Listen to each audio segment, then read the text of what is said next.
విజయవాడ ఉత్సవ్ కోలాహలంగా సాగుతోంది. తారల సందడి, కళారూపాల సబ్బడితో ఆహుతులను ఆకట్టుకుంటోంది.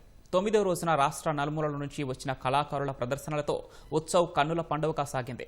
పున్నమి ఘాట్, గొల్లపూడి ఎక్స్పో, తుమ్మలపల్లి కళాక్షేత్రం, ఘంటసాల సంగీత కళాశాల ప్రాంగణాల్లో జరిగినటువంటి వీరనాట్యం, శాస్త్రీయ, జానపద నృత్యాలు, పౌరాణిక, సాంఘిక నాటకాలు ప్రేక్షకులను కట్టిపడేశాయి.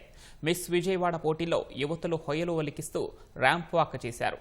గొల్లపూడి ఎక్స్పో కాంతారా చాప్టర్ 1 చిత్రం ప్రీ రిలీజ్ వేడుక నిర్వహించారు. ఈ నేపథ్యంలో మిస్ విజయవాడ పోటీల విజేతలకు నటుడు రిషబ్ శెట్టి బహుమతులు అందించారు.